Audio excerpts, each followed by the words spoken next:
Kalau kita belum menemukan kodrat kajian yang sebenarnya, maka belumlah dikatakan seseorang itu mentadabur kaji, mentajazus kaji. Kalau kodrat himpunan keseluruhan kaji itu tidak dialami atau tidak didapati dari awal. Sebagaimana kita dalam himpunan, apa yang dikata himpunan? Himpunan itu adalah berdiri pada satu titik awal mula jadi. Itulah awal kajian. Kalau awal kajian ini tidak kita dapati dari mana jatuhnya kodrat keumatan, dari mana datangnya kodrat ketuhanan, asal dan usul dari yang kita kaji, maka kita akan memperjalankan suatu pemahaman yang tidak memiliki kodrat kajian tersebut. Adapun kebenaran dari sebuah kaji, selama ini semua mungkin mengetahui. Himpunan yang dikatakan himpunan, dalam Al-Quran kita lihat himpunan apa? 6.666 terhimpun kepada 114 surat. 114 surat terhimpun kepada 30 juz. 30 juz terhimpun kepada Al-Fatihah. Al-Fatihah terhimpun kepada Bismillah. Bismillah terhimpun kepada Alif. Alif terhimpun kepada Ba. Ba terhimpun kepada titik. Titik awal mula jadi. Nah, inilah yang akan menjadi pokok bahasan.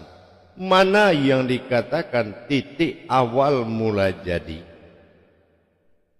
Baik, di sini kita akan melihat ada dua titik yang menjadi awal mula jadi.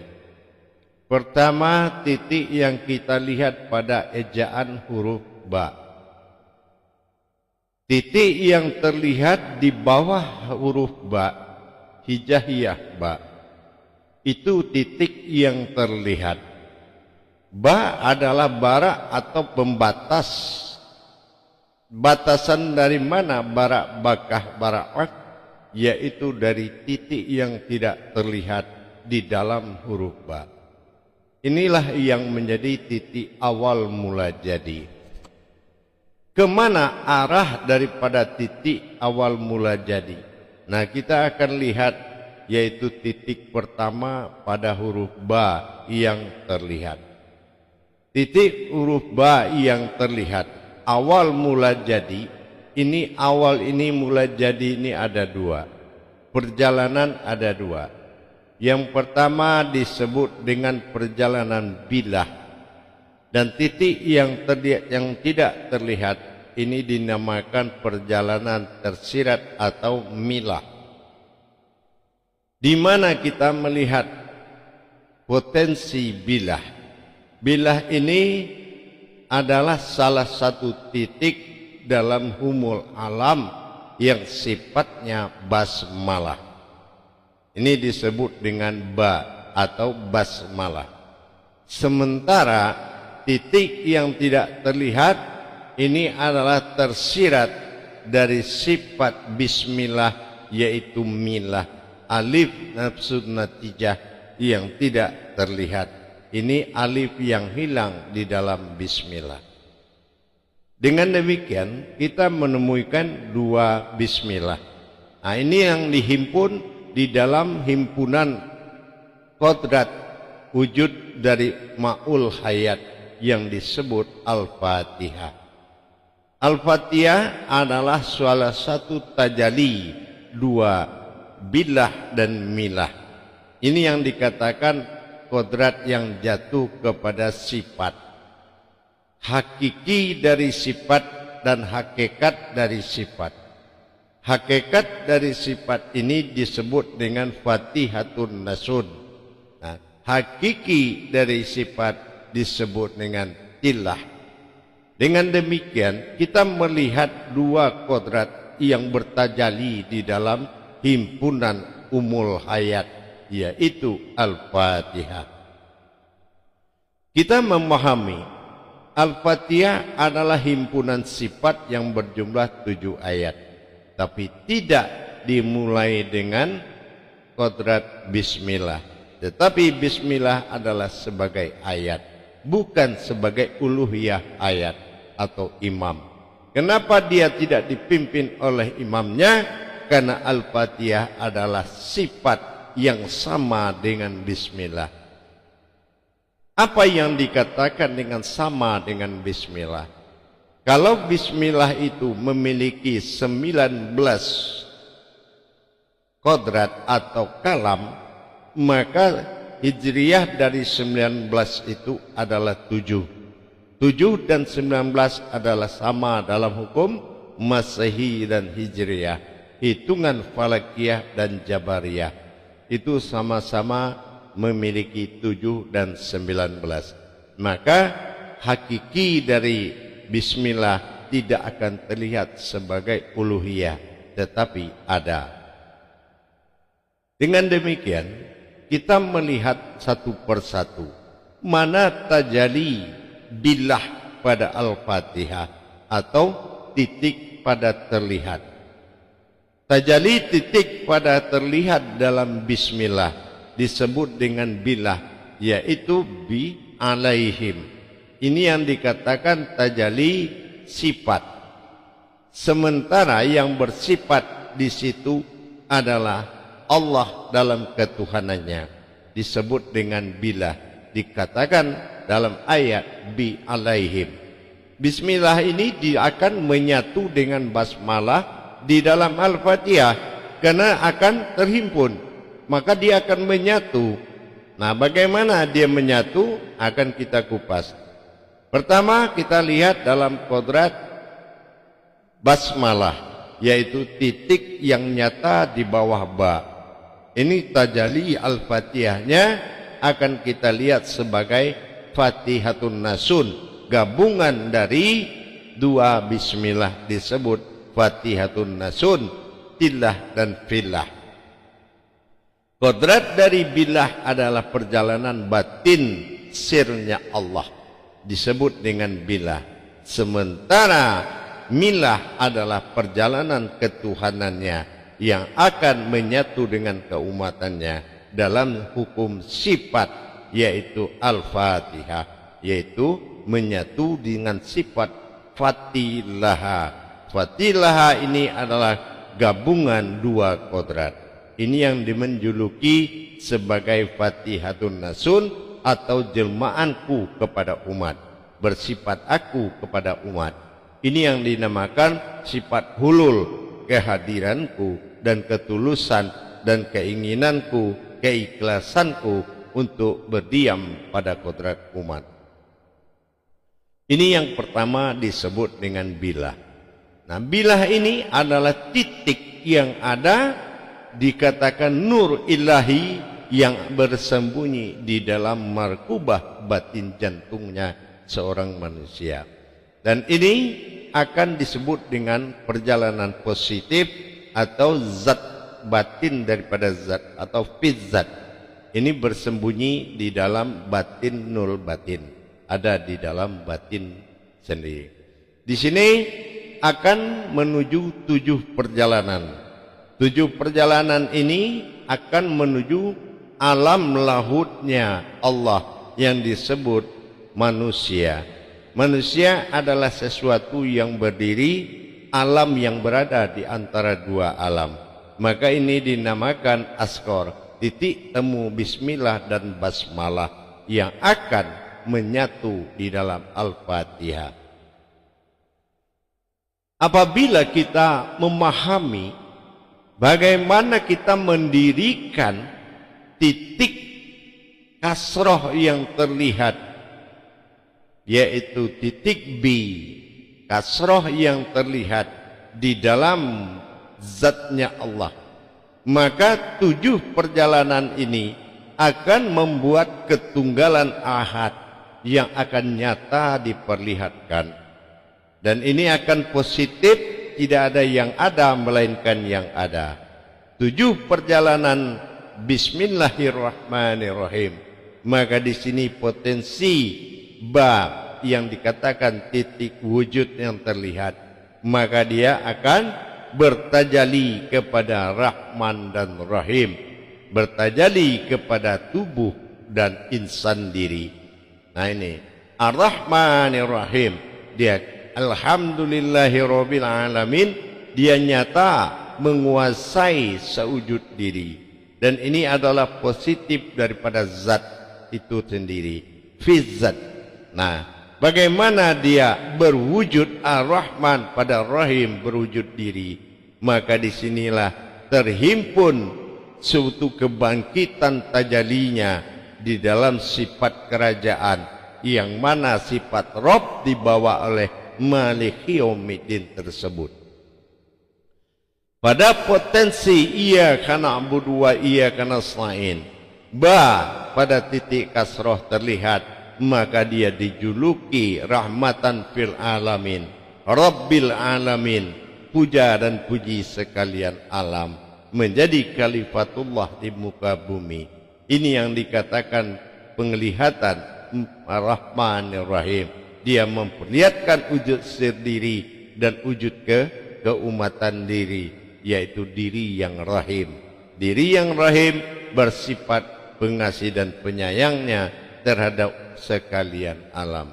Disinilah penyembahan Rabbnya berdiri dengan iyyaka na'budu wa iyyaka nasta'innya, dan bagaimana dia memperlihatkan sebuah wujud sifat bagi Tuhan, yaitu yang memperlihatkan sifat itu kepada sekalian alam, dan dia adalah menamai dirinya dengan aku. Ini yang dikatakan satu sifat perjalanan. Sifat kedua di dalam perjalanan yaitu pada titik yang tidak terlihat. Ini dikatakan alif tersirat atau natijah. Bagaimana dia muncul sebagai kodrat Tuhan yang berwujud sebuah diri. Inilah yang akan menjadi ta'alaihim. Sementara alif yang menyatakan sifat tersirat bagi diri disebut ta'alaihim. Siapa ta'alaihim? Ta'ala adalah Tuhan yang berwujud sebagai diri, dan inilah yang akan menyatu dengan bi'alaihim sebagai batin yang bergejolak, batin yang mewujud, dan itu dah dinamakan dengan aku. Kesimpulan dari perjalanan dua titik yang menjadi asal dan usul, tajali tersirat dan tersuratnya. Tajali ini menyatakan dua batin menjadi satu, batin bilah dan batin milah. Perjalanan milah bagi tersiratnya titik yang ada di dalam ba, dan yang tersuratnya wujud zahirnya. Bagaimana basmalah dia menjadi sebuah kodrat zahir dan memperlihatkan pada zatnya, dan bagaimana nasun natijah, alif natijah menyatakan adanya yang diperlihatkan oleh zat, sebuah sifat yang bertajali. Maka disinilah terjadilah kata-kata aku yang terlihat dalam kata wujud sir natijah disebut amin. Kata-kata amin adalah alif kasroh a yang terlihat, min adalah aku, maka terlihatlah aku, nyatalah aku. Ini yang dikatakan himpunan dari dua bismillah. Satu bismillah dalam alif natijah sir, yang kedua adalah bismillah basmalah pada titik wujud sir nyata yang alif kasroh a. Min jatuh pada alif nasun natijah, yaitu titik di dalam ba tak terlihat, dan alif adalah kasroh a, adalah alif titik ba yang nyata di bawah ba. Ini yang menyatu menjadi amin. Maka Al-Fatihah adalah himpunan. Bagaimana kita bisa membuat suatu perjalanan?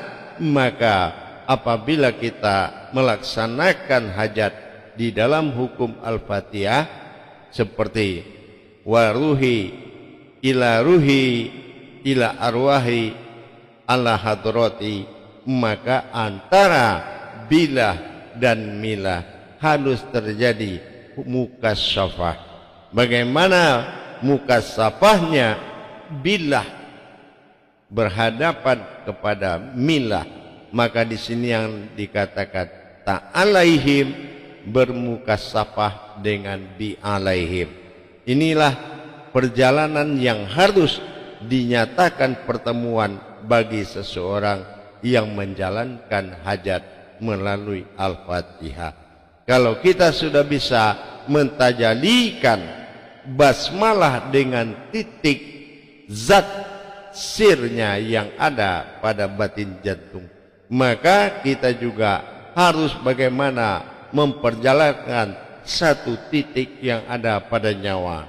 Antara titik pada nyawa ilah dan titik pada jantung billah, bagaimana mempertemukan dalam ma'ani titik ketiga, maka disinilah pertemuan hajat yang dijadikan satu keputusan mutlak oleh sifat dan kodratnya Allah Subhanahu wa ta'ala. Jamaah para hadirin dan hadirat rahimakumullah, di dalam perjalanan kodrat Al-Fatihah, yaitu dengan titik awal mula jadi, yaitu dua titik rahasia titik pada ba atau di bawah ba, yaitu memperjalankan tajali sir hayat yang ada, alif natijah yang ada di dalam ba tersebut. Kalau kita sudah bisa bagaimana memperjalankan yang di dalam ba dengan potensi milah dengan Al-Fatihah, dan yang di bawah ba dengan basmalah melalui Al-Fatihah, maka bismillah dan basmalah, yaitu bilah dan milah, akan menyatu di dalam amin. Dan amin adalah sesuatu yang dimudahkan apabila seseorang mempertemukan dua kodrat tersebut, maka dikatakan aku bersifat pada sifatku, maka disitulah keriduannya. Barang siapa yang mempertemukan, maka dia akan kabulkan permintaan seseorang atau sebuah kaum. Dengan demikian, bagaimana cara kita mentajalikan keberadaan dua titik tersebut yang dikatakan titik bilah dan titik milah, maka disitulah titik temu yang disebut dengan aku. Amin. Dengan demikian kita sudah mulai mendapatkan rahasia terkuat, bagaimana kita menghimpunkan semua pada diri, sehingga diri menjadi uluhiyah dari semesta alam, baik daripada apa yang di langit, apa yang di bumi, dan apa yang ada di antara keduanya. Maka disinilah titik temu tajali sifat. Disinilah kita memahami apa sebetulnya tajali sifat itu. Bersifatnya aku dalam masa ketuhanan dan bertingkahnya aku dalam masa keumatan. Bi alaihim dan ta'alaihim menjadi amin tajali dua bismillah basmalah. Jadi bagaimana kita bisa mengamalkan basmalah mencapai titik kesempurnaan zat yang akan memperlihatkan aku, dan bagaimana memperjalankan bismillah tajali Tuhan yang akan berwujud kepada aku, maka menyatulah aku dengan nyata, terlihatlah aku dengan nyata, aku dalam hakiki disebut min, dan hakikat aku adalah alif kasroh a. Ini yang dinamakan amin. Dengan demikian kita sudah bisa memperjalankan hakikat dan hakiki Al-Fatihah, tentunya dengan mengetahui yaitu usul dan asal keberadaan perjalanan tajali umat dan tajali ketuhanan dalam satu kodrat disebut dengan Fatihatun Nasun. Jadi kalau kita sudah bisa mendirikan Fatihatun Nasun, berarti kita sudah mendirikan diri sifat. Jadi kalau bagaimana kita membacakan diri kita Al-Fatihah, berarti kita harus memiliki pengetahuan tajalli sifatnya. Bagaimana kita mentajalikan sifat, tidak ada lagi yang ada melainkan aku bersifat pada sifatku sendiri. Ini yang dikatakan Al-Fatihah. Jadi kalau kita sudah berhajat membacakan diri Al-Fatihah, berarti kita telah merubah derajat diri kita, yaitu menjadi kodrat sifat. Kalau kodrat sifat, inilah yang dikatakan ghaibiyah, suatu ghaib yang terlihat, bukan siapa lagi melainkan tajalli daripada dia sendiri kepada zahir keumatan. Disinilah terlihatnya aku. Jadi kalau kita mengatakan suatu perbuatan tajalli Tuhan adalah tajalli aku, dia memang aku, tetapi aku adalah aku. Ini yang dikatakan antara aku di dalam aku. Bagaimana aku di dalam aku? Dia adalah diriku, tapi aku bukan sebuah diri.